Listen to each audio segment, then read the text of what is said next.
그래서 우리가 그 자산 투자 방법 중에 경매, 부동산 경매. 그래서 경매의 진짜 목적은 약속을 지키지 못한 사람들이 약속을 지킬 수 있게 해주는 거고, 그리고 싸게 사서 제값 받고 파는 게 경매의 진짜 목적이에요. 그러면 왜 약속을 지키지 못한 사람들이 약속을 지킬 수 있게 해주는 거냐? 결국엔 채권자와 채무자의 약속을 통해서 돈을 빌려주고 빌렸을 텐데 그 약속을 지키지 못한 채무자가 채무자의 재산이 결국엔 경매 시장으로 나오는 거니까 그거에 대해서 우리가 경매를 통해서 약속을 지킬 수 있게 도와주는 거예요. 그리고 싸게 사서 결국엔 비싸게 파는 게 아니라 제값을 받고 파는 게 경매의 진짜 목적이라고 할 수 있어요. 그럼 주식하고 경매의 차이는 어디서 어떻게 크게 차이가 있냐? 뭐 주식은 휴지 조각이 될 수 있잖아요. 경매는 뭐 현물이 남아요. 이런 것도 뭐 하나 다른 점이 되겠지만 궁극적인 건 주식은 오르기를 바라는 투자 방법이에요. 내가 주식을 사서 아 이건 오를 거야 오를 거야 하고 기대감에 들어가는 투자를 하는 방법이 주식이고, 경매는 내가 싸게 살 수 있는 기회를 얻는 거예요. 이 부동산이라는 거를 좀 더 싸게, 좀 더 저렴하게 살 수 있는 기회를 얻어서 제값 받거나 싸게 파는 것을 할 수 있는 투자 방법이 경매인 거죠. 이게 가장 큰 차이점이라고 저는 생각을 해요. 그래서 주식과 경매의 차이점은 이거다.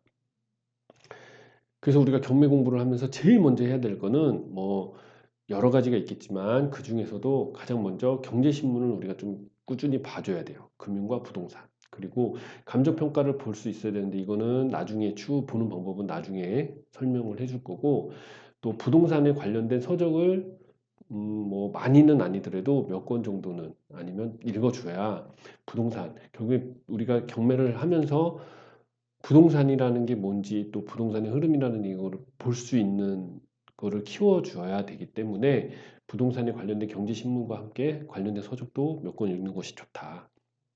만약에 책을 읽을 시간이 없거나 못 읽겠다. 또 간혹 실제로 그런 사람도 있어요. 책을 못 읽는 사람도 있어요. 글을 못 읽는 사람들. 그런 사람들은 아무튼 경제신문을 좀 읽어보면 짧으니까 그래도 도움이 될 거고, 또 경매 공부를 하고 내가 경매를 투자를 하기 전에 가장 먼저 경매를 통해서 어떻게 할 건지 목적을 생각해야 되고 또 목표를 잡아야 됩니다. 목표와 목적은 좀 이따 다시 한번 설명을 해줄 거고, 그래서 우리가 경제신문을 읽고 감정평가서라든지 관련 책도 읽어줘야 되고 목적, 목표 수립을 해야 돼요. 그래서 오늘 이런 첫 시간이니까 돈에 대해서 얘기를 했고 이런 것들을 설명을 해주는 거예요. 그러면 경제신문은 저는 종이신문을 읽는 거를 가장 추천을 해요. 종이신문은 인터넷에서 막 나오는 기사들보다는 종이신문을 추천하는 이유는 종이신문은 편집자가 한번 걸러줘요. 필터링을 해주죠. 그래서 정확한 정보인지, 그리고 어, 뭐 허위 정보, 그러니까 정확한 정보, 그리고 정말 이거에 대해서 대중성이 있는 건지, 양질의 기사 내용인지를 확인을 해주는 게 있기 때문에 종이신문을 추천을 하는데, 종이신문은 결국에는 내가 돈을 내고 구독을 해야 되잖아요.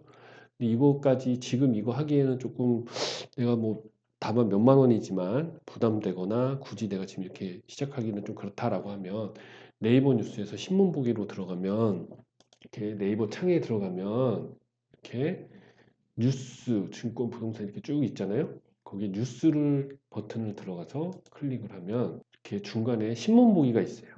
그래서 내가 이 신문 보기를 클릭을 해서 들어가면 날짜가 나오고 언론사들이 나왔던 그런 내용들이 쭉 이렇게 나오거든요. 그러면 매일경제나 한국경제 그리고 서울경제를 보는 걸 추천을 하고, 한국경제로 들어가면 이렇게 한국경제의 메인 페이지가 나오고 여기 보면 신문 보기라고 있어요.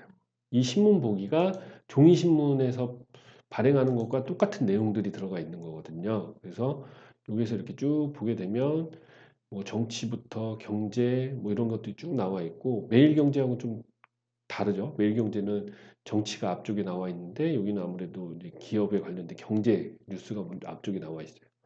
그래서 뭐 금융사가 어떻게 금융에 대해서 어떻게 변화가 있는지 또 뭐 이런 것들이 쭉 있고, 부동산 부동산에 관련된 것들도 쭉 나오기 때문에 이렇게 보면 그 지면으로 발행되는 신문하고 똑같은 내용을 보기 때문에 아까 얘기했던 그런 편집자가 한번 필터링을 해서 양질의 정보를 볼 수 있는 곳이기 때문에 인터넷 들어가서 막 보는 것보단 이렇게 신문 보기를 저는 추천을 해드려요.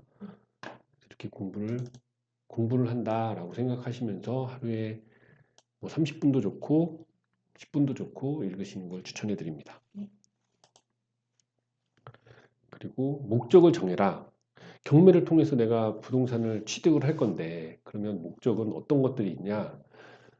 실거주 혹은 실사용. 이건 내가 아파트라든지 빌라, 오피스텔을 하게 되면 실거주 내가 진짜 직접 거주를 할 건지 만약에 상가, 토지 하면 내가 거기서 장사를 할 건지 아니면 사무실로 쓸 건지 토지를 했다. 그럼 내가 거기서 뭐 논농사를 지을 건지 고구마를 지을 건지 이런 것들을 사용을 하는 데 대해서 목적을 정해야 되고 그다음에 나는 임대 수익을 할 거다라고 하면 이 임대를 통해서 뭐 매월 얼마씩 내가 버는 그 수익을 가져갈 거다라고 생각하면 이 임대 수익 또 임대 사업자가 될 수도 있겠죠. 그다음에 단기 매매 차익으로 할 거야라고 하면 싸게 샀으니까 싸게 팔 수 있고 싸게 파는 만큼 빨리 팔 수가 있겠죠. 그러면 그거에 대한 매매 차익을 나는 빨리 볼 거야 라고 한다든지 아니면 나는 임대를 놨다가 천천히 오래 갖고 있다가 팔 거야 아니면 난 가지고 있을 거야 뭐 이런 목적이 있어야 그 경매에 들어가는 투자 방법이나 이런 거에 따라서 방향을 설정을 할 수가 있거든요. 그래서 그거에 대해서 내가 크게 이렇게 목적을 정해서 방향을 잡고 나아가야 된다. 방법이 조금씩 다 다르기 때문에 그렇게 해야 됩니다. 그 다음에 수익률, 목표 수익률을 정해야 돼요. 내가 몇 퍼센트, 예를 들면 우리가 흔히 전단지나 이렇게 보면 상가 분양하는 걸 보면 뭐 연수익률 4%, 뭐 5%, 뭐 이런 식으로 나와요. 그러면 상가는 왜 그러냐면 임대 수익을 보기 때문에 그러면 은행 이자가 뭐 3%인데 상가는 뭐 4%예요, 5%예요, 뭐 이런 식으로 얘기가 나오는데 그런 수익률을 정해야 내가 투자 대비 몇 퍼센트의 수익을 가져갈 수 있다. 또 내가 그만큼이 들어가는 거를 목표를 잡아서 그 밑으로 떨어지면 안 하고 아니면 그 위 이상을 봐야 되겠다. 라고 하면 큰 욕심을 또 안 부릴 수가 있기 때문에 반드시 정하는 게 좋습니다. 그러면 이거는 제가 어디서 이거 나온 거를 정리를 한 거고 수익률이 높아지면 리스크도 커져요. 뭐 수익률이 높아지면 리스크는 당연히 커지는 거고 토지 그리고 아파트 이런 식으로 올라가게 되면 토지는 취득하기도 쉽지만 싸게 하지만 큰 수익률은 못 가져가겠죠. 그래서 한 1%, 2% 정도 보는 거고 올라가다 보면 지방의 원룸이라든지 펜트하우스 이런 거는 수익률이 높아지겠죠. 왜?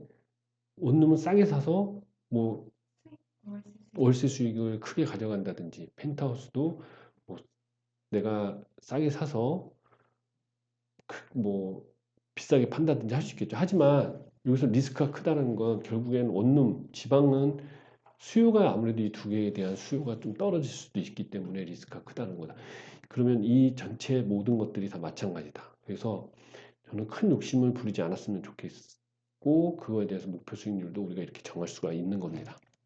그러면 우리가 실투자금에 대해서 알아야 수익률을 생각을 할 수가 있겠죠. 그래서 실투자금은 우리가 이제 앞으로 낙찰가라는 거를 보게 될 거고 취득세라는 걸 알아야 될 거고 각종 비용에 대해서도 파악을 해봐야 될 거고 또 대출 아까 얘기했던 대출도 알아봐야 될 거고 임대보증금도 얼마 정도가 되는지 알아봐야 될 거예요.